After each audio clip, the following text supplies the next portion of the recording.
Good afternoon, almost good evening, ladies and gentlemen. My name is Sushant Palakotirao.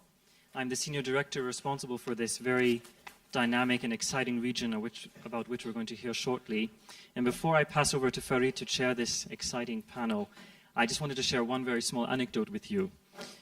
When I started at the World Economic Forum 9 years ago as part of a leadership program, there's a person on the stage who agreed, I don't know why, to serve as my mentor. And at that time he told me, I'm a person who believed in ASEAN long before ASEAN believed in itself. And he made it his goal to make sure that I became a believer and that I also got the forum to believe in this region. And since that time, over the years, we have done some very exciting things. We have taken our annual regional summit that takes place every May or June to countries like Vietnam, Indonesia, Thailand, and most recently to Myanmar, which this year will be chairing ASEAN. And I think it shows how much we now believe in ASEAN. It's here in a very strong way. And we're very excited that this discussion will all be connected to the summit that will, for the first time, be held in the Philippines on May 21st to the 23rd. And we have the Special Envoy, President Aquino, here with us to speak to that as well. So with that in mind, a welcome to our panel, and thank you very much, Farid. My pleasure. I don't think I need that unless... thank you all for being here. I think what we're going to try to do with this panel is to try and make it as substantive and interactive. No prepared statements, no formalism. There's no reporting press allowed in the room. So I hope you will all take that as an opportunity to really get into some of the questions and issues. The great puzzle when looking at Asia is this. If you look at international relations and you say to yourself, when was the last time you saw a group of countries that were close to one another, growing very fast, all growing at rates of 3, 4, 5%, that had different kinds of political regimes, that had historical problems with one another, that had histories of conflict with one another, some unresolved border issues or sovereignty issues, but very vigorous economic growth. That place would have been Europe in the 19th century. And what you had was 150 years of war, almost continuous war. So the question is, why is Europe's past not going to be Asia's future?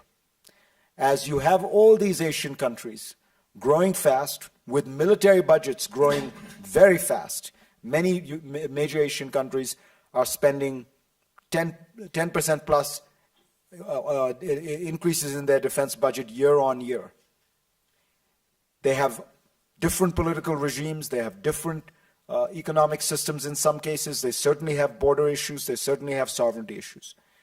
If you look at Europe today, what made Europe overcome its past was the memory of World War I and II, the extraordinary reconciliation that France and Germany went through, and the European Union, which created economic interdependence. Asian countries have no history of World War I and World War II to overcome in that sense. They were not the deep destructive wars. They do not have the great reconciliation that France and Germany went through, unless I have missed something in the Japanese-Chinese relationship in the last few weeks. In fact, you could argue that Japan and China stand in stark contrast to the reconciliation that France and Germany went through. So what is left is the economic interdependence that has the possibility to bind Asia together and to make it so unthinkable and expensive and unnecessary to have conflict. Remember, nobody wants conflict.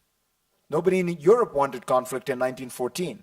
The point is, if you create a system where a series of unintended effects can trigger political tensions, which then make it difficult for countries to back down, that has consequences.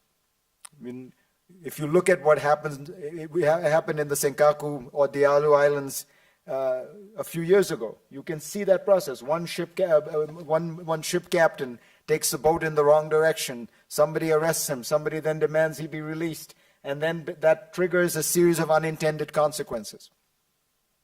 So that's the ultimate prize about what we're talking about, which is how can ASEAN be made into something that is strong, knitted together, woven together, and has some of that prophylactic effect that the European Union has had in making war so unthinkable. I mean, it's now unthinkable that France and Germany would go to war, but remember, in 1945, France and Germany had gone to war 3 times in the preceding 70 years.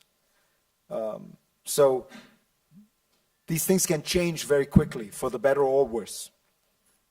I want to start by asking Usotain, the cabinet minister, but also works very closely with the president, a question about ASEAN's role in this respect. My friend Kishore Mahbubani has often argued that ASEAN managed to have a heroic success that we don't talk enough about in the way in which it was able to help integrate Myanmar.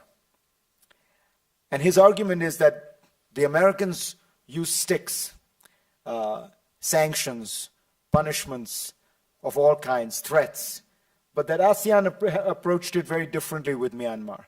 And I want you to tell us, sir, do you agree with this? What was the role of ASEAN? How did you think about this process as you went through this extraordinary and still ongoing reform process that is taking place in Myanmar? So thank you. Thank you for audience here. So for that question concerns, so you already know that the ASEAN since 1967 doing the as a model of the regional cooperation. So very patient and understand Asian culture.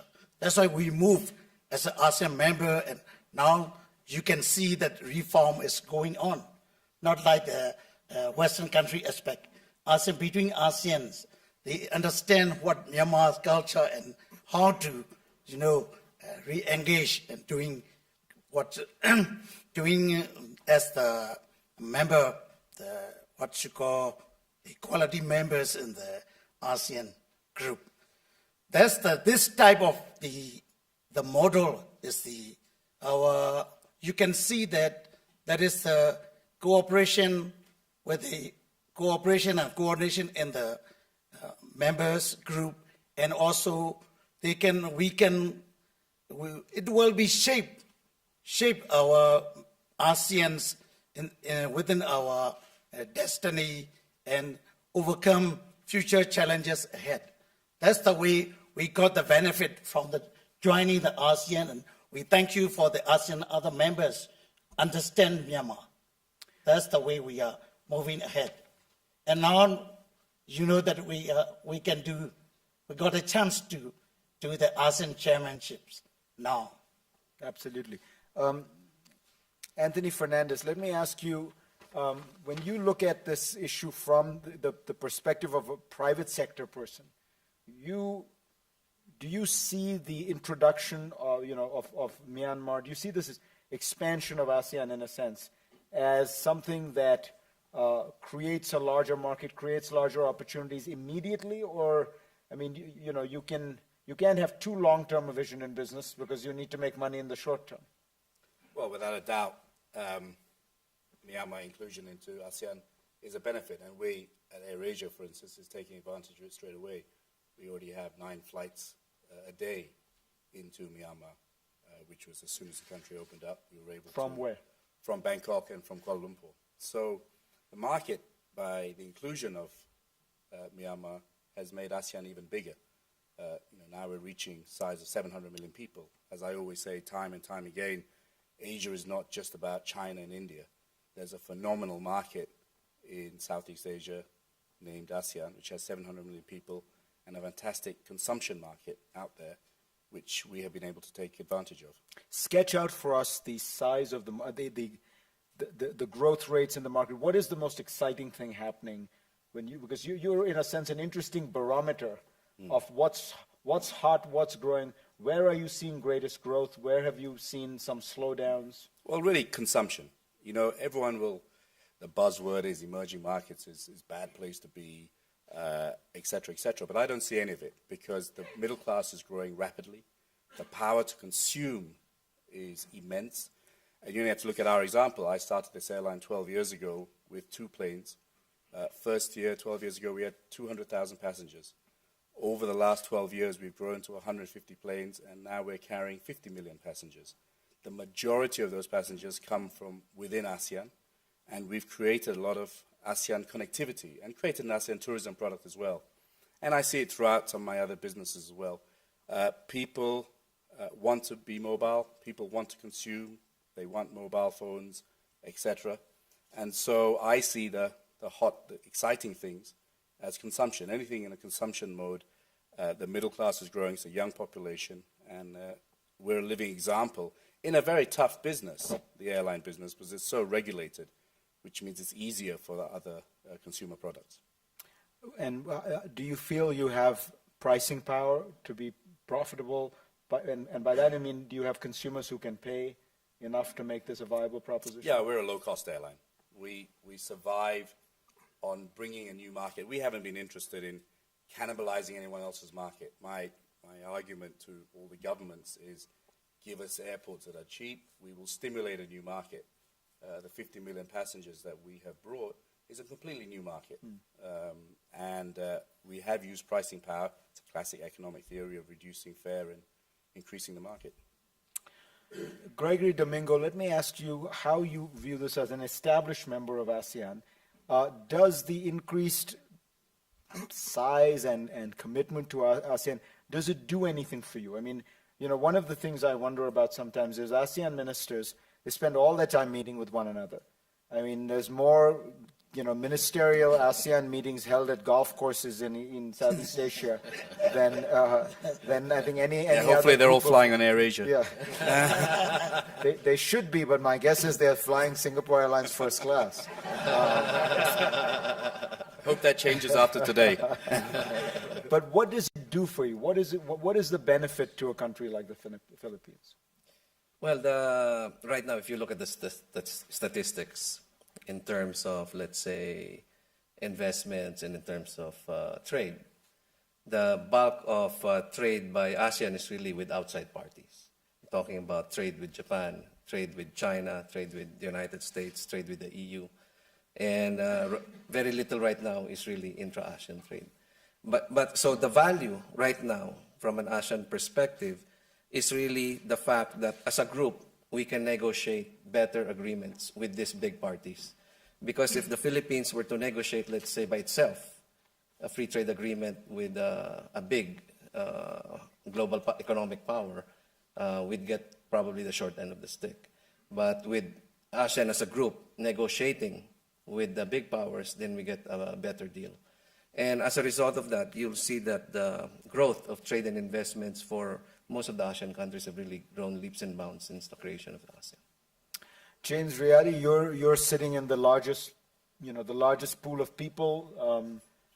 It's an extraordinary emerging market, Indonesia, that has managed to stabilize itself. If I think back to the days after 9/11, after the Bali bombing, what people were concerned about with Indonesia was first it was going to fall apart, then it was going to be succumbing to jihadi movements. And what you have instead is a pretty stable country with a solid government, some reform. I would guess you'd say not enough. What is the potential for Indonesia with ASEAN? Because big countries are often the least interested in trade because they have a large internal market. Yes. I come from a business background, and we have seen how over the last 50 years, so much wealth have been created because of the shift of the production base from the United States to Japan to the four tigers, and in the last 20 years to the Asian economies, the other Asian developing economies. And I think the potential that ASEAN can generate with cross ASEAN trade and investments would be very substantial. So our group, we're based in Jakarta, but we are now in 9 countries. And we have always thought that we must expand all over Asia. And I think ASEAN, since 1967, has done a very good job to create a sense of harmony and peace and so on, so that countries like Vietnam and Cambodia and now Myanmar can come into the fold and become a stronger part of the whole pie. We are particularly excited about Myanmar because now they've got 60 million people, probably about $60 billion of GDP. But with the human resources and natural resources, in the next 10 years, 15 years, they could be 10 times bigger. So we're quite excited about it. Indonesia has always played the leadership role within ASEAN, and that has helped because with that kind of positioning, our government is always thinking also about not just Indonesia, but beyond Indonesia into the region. So that has also helped the business environment. Phan Minh Bin, Vietnam occupies a very important and very strategic position in ASEAN. Gregory Domingo talked about how in ASEAN, one of the benefits of ASEAN is that you can negotiate collectively rather than individually. And I think there's one country and one issue or a set of issues on which this has been a particularly interesting dynamic. The Chinese have, generally speaking, wanted to negotiate with each of you individually. And you have, by and large, resisted that and said, no, we want multilateral negotiations where you are dealing with us collectively. Do you think you will be able to continue that policy?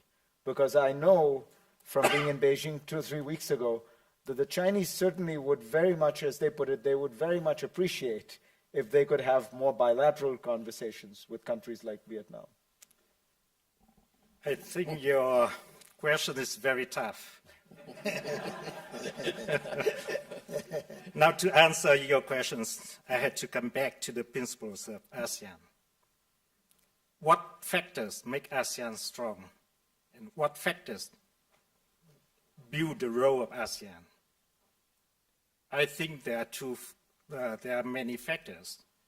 And one of the very important factors is that the unity of ASEAN and the centrality role of ASEAN. Why we say centrality role? Because we see in ASEAN there are several mechanisms. For example, ASEAN itself, ASEAN with its dialogue partners. For example, the ASEAN Regional Forum, that's on security issue. And ASEAN, or we can say the East Asia Summit, ASEAN and plus now the members of the East Asia Summit, about 18 members. And now we already established the ADMM, meaning ASEAN Defense Ministerial meeting, plus with the dialogue partners. In all these mechanisms, ASEAN plays centrality role.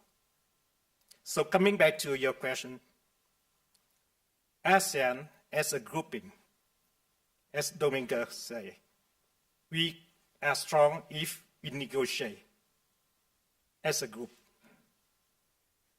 Now with China, we are conducting the consultations on the code of conduct coming from the previous one, the DOC, the Declarations on the Conduct of Parties in South China Sea. And that is also between ASEAN and China.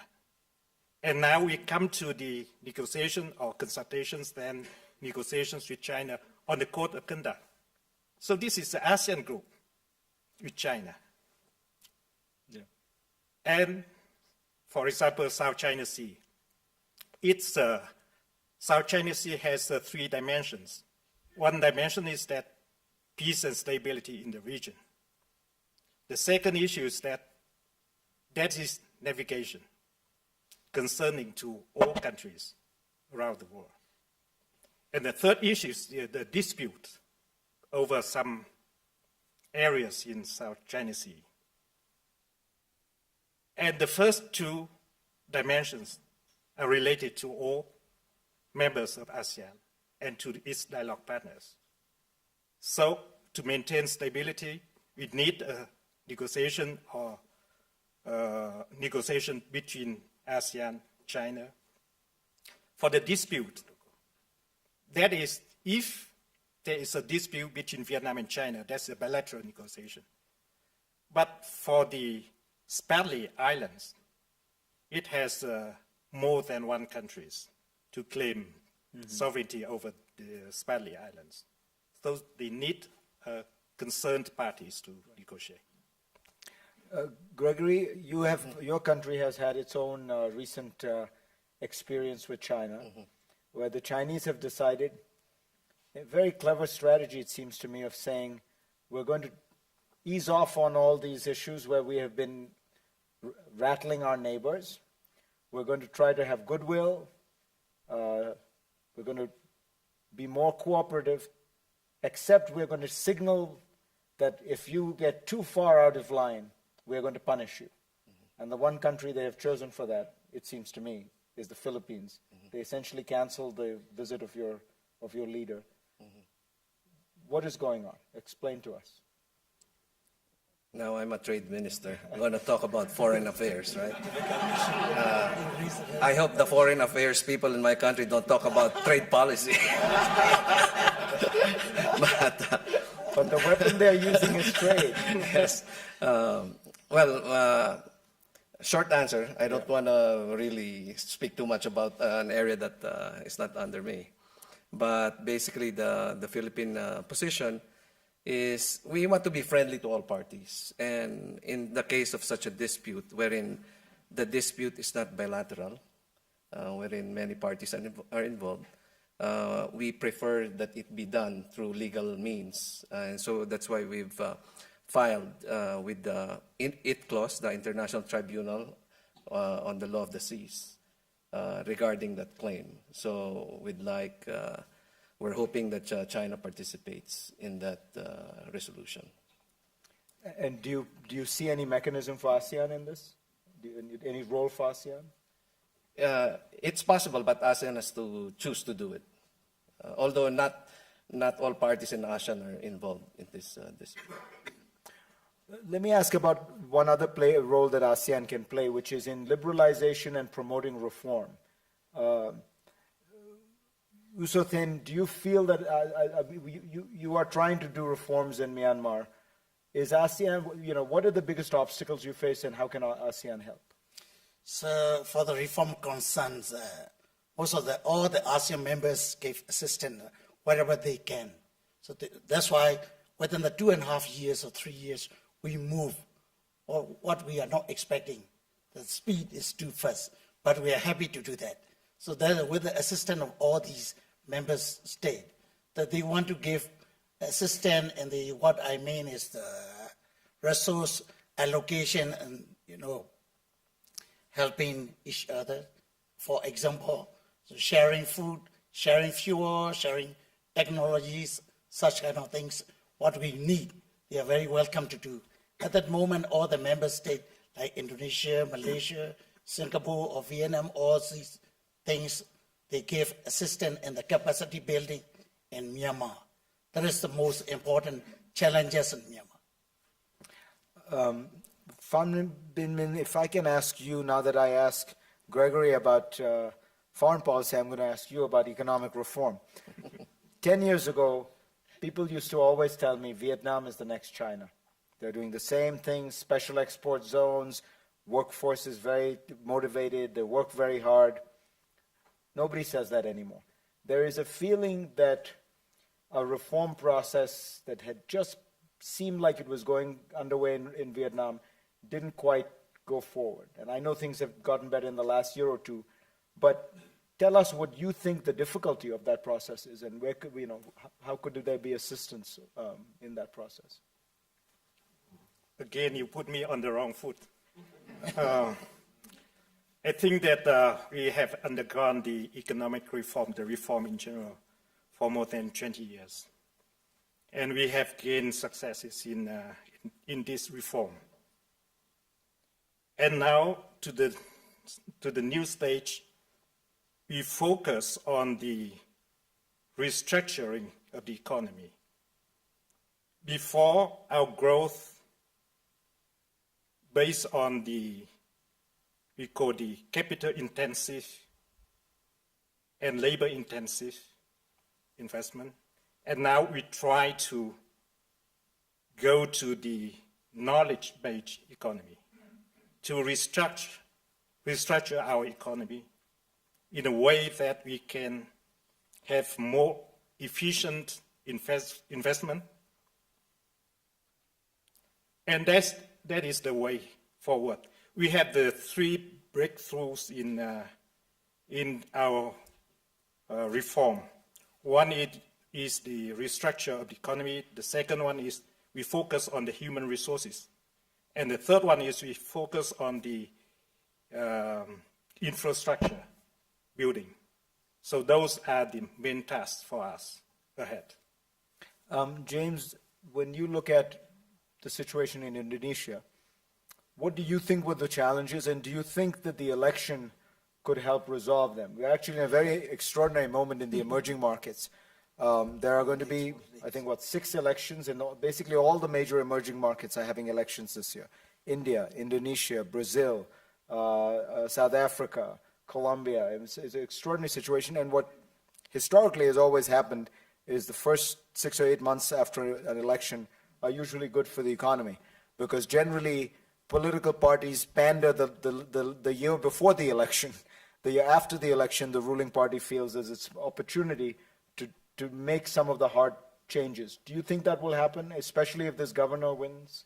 Actually, the election this year, the legislative and the presidential election, are actually reasons for us to be optimistic.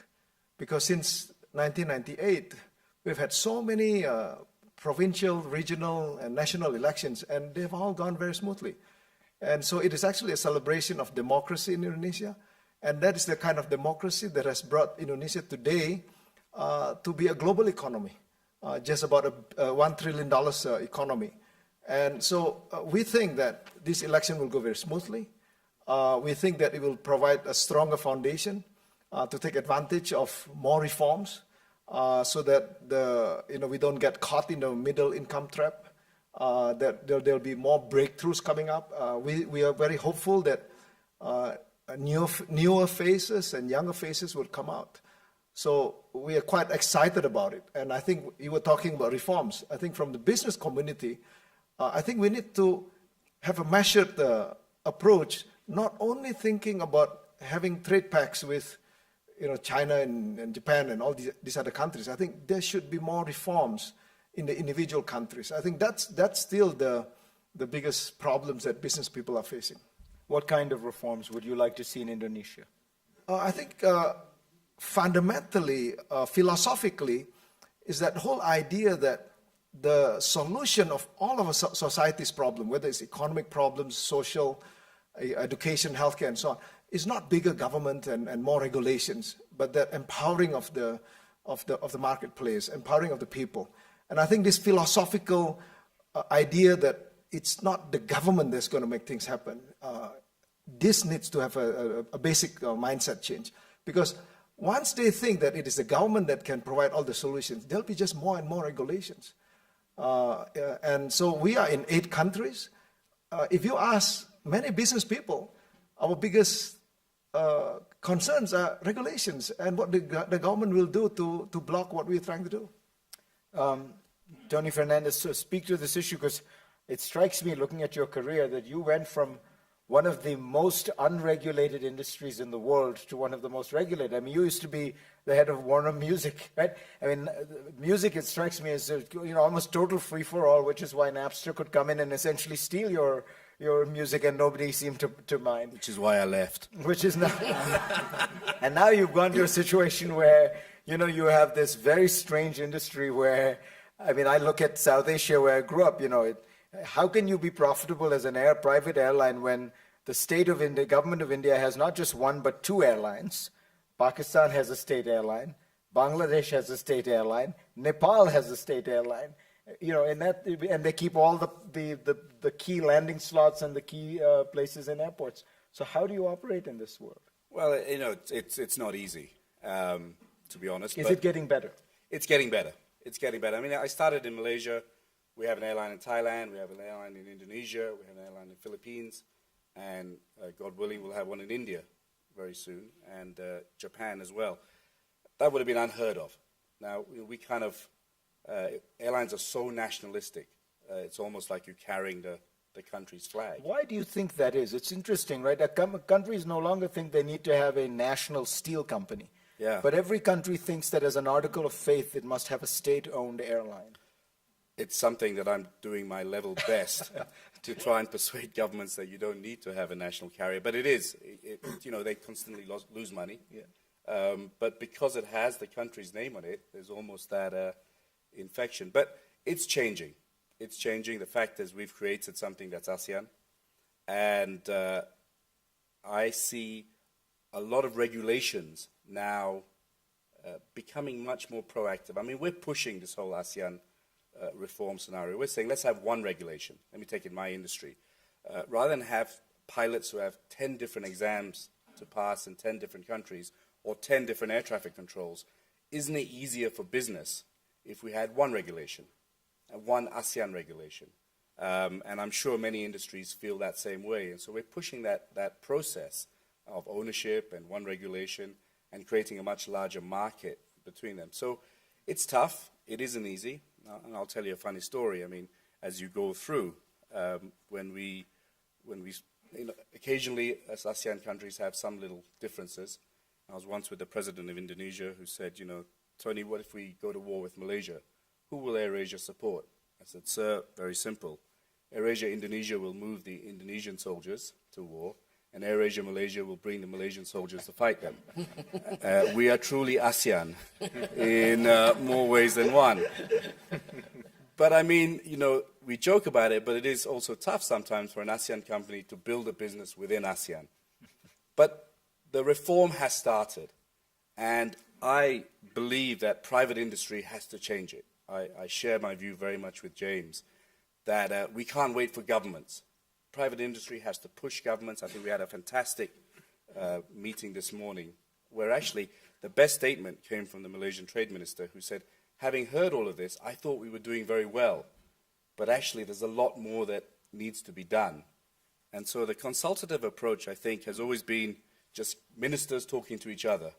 And I think this morning was actually encouraging to see business talking to ministers as well and trying to find a win-win situation. Trust is important in ASEAN. Right now, every country thinks, do I win by having a single market? Do I lose? I think the goal is very simple. Everyone will win, whether you're a big country or a small country. By having a common market of 700 million people, every person in that market will benefit. Let's take your questions. I only ask that you identify yourself.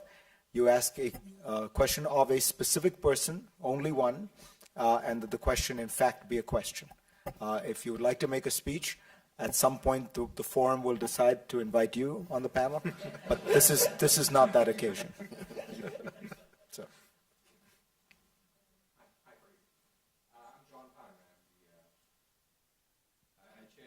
Global Agenda Council of the on Southeast Asia for the World Economic Forum.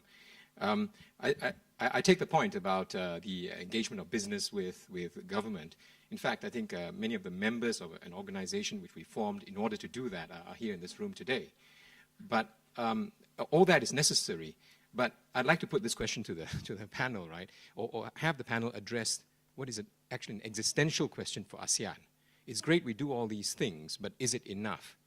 The point is, ASEAN is like this sort of sepak takraw club, like a little cottage industry where the task ahead of it is of geopolitical scale, right? So it was formed a certain time ago with a sort of a limited mandate. It now has a huge mandate to form an economic region at a time when things aren't keeping still. There's the TPP negotiation going on. There's RCEP, right? There are huge plans around ASEAN, walls of money from both Japan and China, right, waiting to come into ASEAN. And meanwhile, there's this dithering around an old consultative method. So I'd like to address, Sure. this So question why don't we of ask that to the Vietnamese Deputy Prime Minister? The question is simple. You hear there's this changing geopolitics, changing geoeconomics, and ASEAN, is it becoming a smaller part and less relevant as the East Asian Summit, as all these TPP things happen? You know that in ASEAN will become the community by 2015. And that is a large market of 600 million people.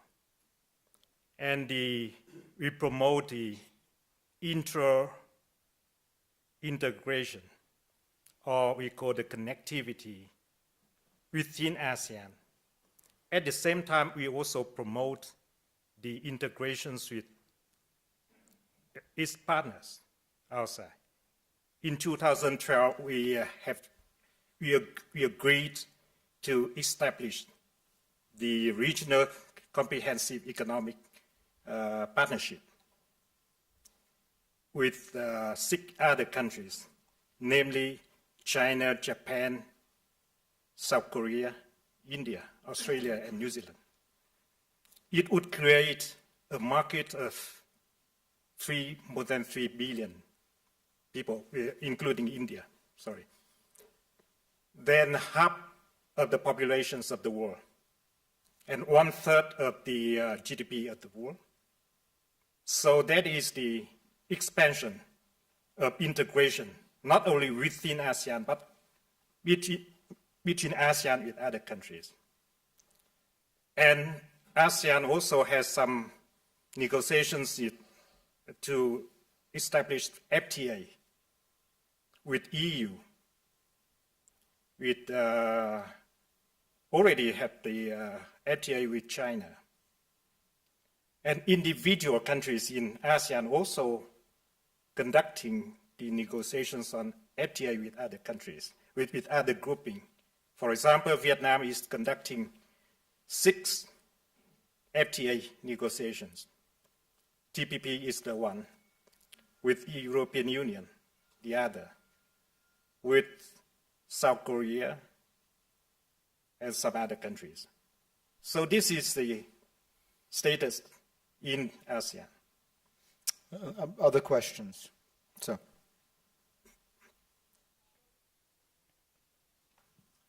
Thank you, Farid.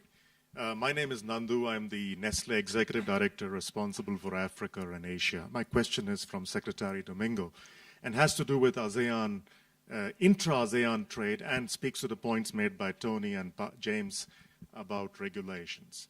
My question very specifically today, one of the things that restricts intra-ASEAN trade is the multiplicity of non-tariff regulatory barriers, such as multiple halal registrations by the MUI in each country, such as multiple FDA registrations by each country individually.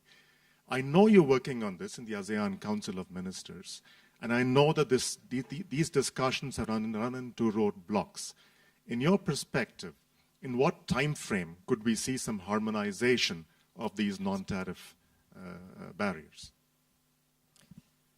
I think some of them should be resolved quite quickly, but as you're resolving them, some others crop up, new ones. So I don't think you can set a time frame as to when all of them will be completed, but this has been identified not only in ASEAN actually, but in almost all of the trade fora, WTO included.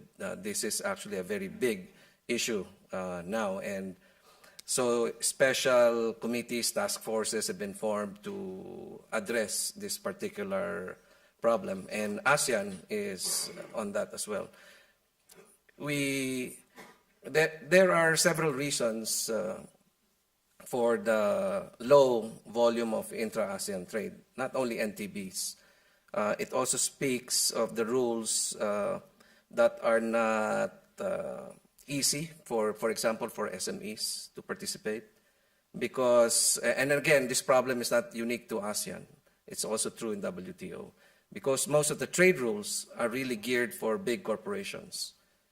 So they have other accountants and lawyers that will fill up the forms, rules of origin, etc.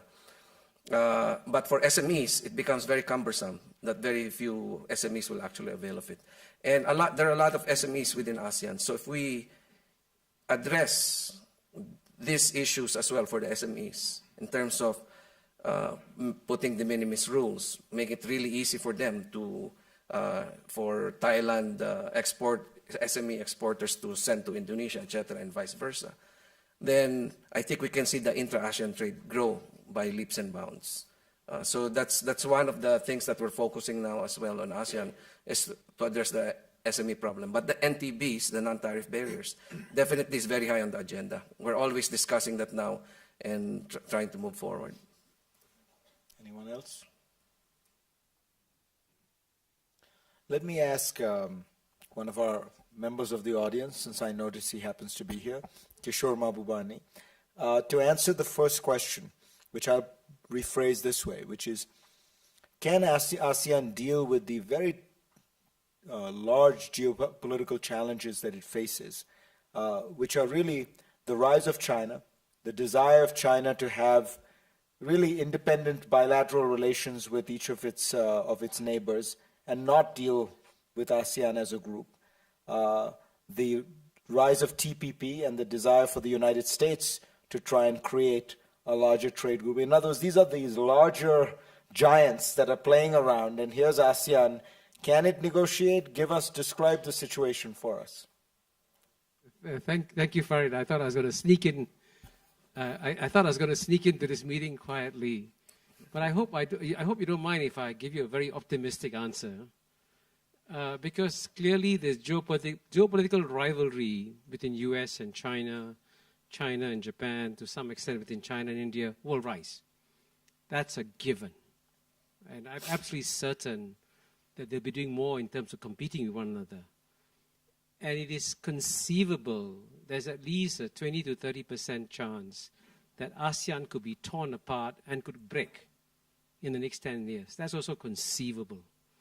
But the likelihood is that, and this reflects, I guess, my personal judgment on the basis of working with the policy makers who actually make the policies in ASEAN, whether it's in Delhi or Beijing or Tokyo or Washington, D.C., that they realize that ASEAN is an amazing geopolitical asset for them, and ASEAN actually provides the geopolitical platform which enables them to meet each other in a way that they cannot meet each other bilaterally. I mean, for example, the Chinese and Japanese have great difficulty arranging bilateral meetings, but when they come to an ASEAN meetings, they have a lot of side meetings, and that reduces the tension between China and Japan, as it happens once in Vietnam, by the way, when they couldn't talk to each other.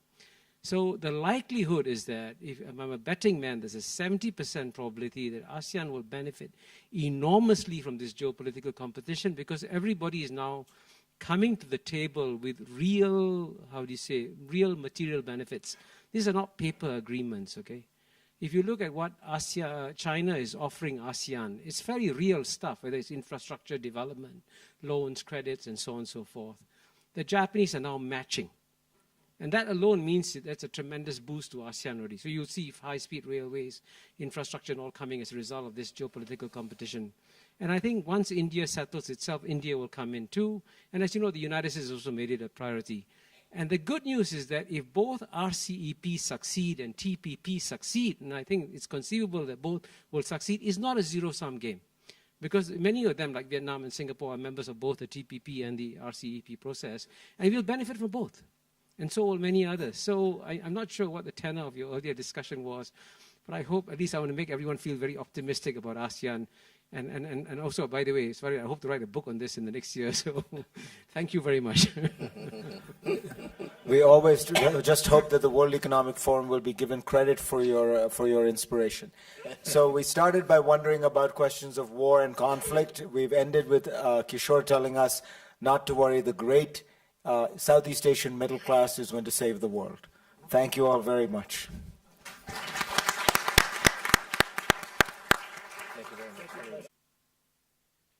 Good afternoon, almost good evening, ladies and gentlemen. My name is Sushant Palakotirao. I'm the Senior Director responsible for this very dynamic and exciting region about which we're going to hear shortly. And before I pass over to Farid to chair this exciting panel, I just wanted to share one very small anecdote with you. When I started at the World Economic Forum 9 years ago as part of a leadership program, there's a person on the stage who agreed, I don't know why, to serve as my mentor. And at that time he told me, I'm a person who believed in ASEAN long before ASEAN believed in itself. and he made it his goal to make sure that I became a believer and that I also got the forum to believe in this region. And since that time, over the years, we have done some very exciting things. We have taken our annual regional summit that takes place every May or June. And what you had was 150 years of war, almost continuous war. So the question is, why is Europe's past not going to be Asia's future? As you have all these Asian countries growing fast, with military budgets growing very fast, many major Asian countries are spending 10% plus increases in their defense budget year on year. They have different political regimes, they have different economic systems in some cases, they certainly have border issues, they certainly have sovereignty issues. If you look at Europe today, what made Europe overcome its past was the memory of World War I and II, the extraordinary reconciliation that France and Germany went through, and the European Union, which created economic interdependence. Asian countries have no history of World War I and World War II to overcome in that sense. They were not the deep destructive wars. They do not have the great reconciliation that France and Germany went through, unless I have missed something in the Japanese-Chinese relationship in the last few weeks. In fact, you could argue that Japan and China stand in stark contrast to the reconciliation that France and Germany went through. So what is left is the economic interdependence that has the possibility to bind Asia together and to make it so unthinkable and expensive and unnecessary to have conflict. Remember, nobody wants conflict. Nobody in Europe wanted conflict in 1914. The point is, if you create a system where no formalism, there is no reporting press allowed in the room, so I hope you will all take that as an opportunity to really get into some of the questions and issues. The great puzzle when looking at Asia is this. If you look at international relations and you say to yourself, when was the last time you saw a group of countries that were close to one another, growing very fast, all growing at rates of 3, 4, 5%, that had different kinds of political regimes, that had historical problems with one another, that had histories of conflict with one another, some unresolved border issues or sovereignty issues, but very vigorous economic growth. That place would have been Europe in the 19th century. To countries like Vietnam, Indonesia, Thailand, and most recently to Myanmar, which this year will be chairing ASEAN. And I think it shows how much we now believe in ASEAN. It's here in a very strong way. And we're very excited that this discussion will all be connected to the summit that will, for the first time, be held in the Philippines on May 21st to the 23rd. And we have the Special Envoy, President Aquino, here with us to speak to that as well. So with that in mind, a welcome to our panel, and thank you very much, Farid. My pleasure. I don't think I need that unless... thank you all for being here. I think what we're going to try to do with this panel is to try and make it as substantive and interactive, no prepared statements, no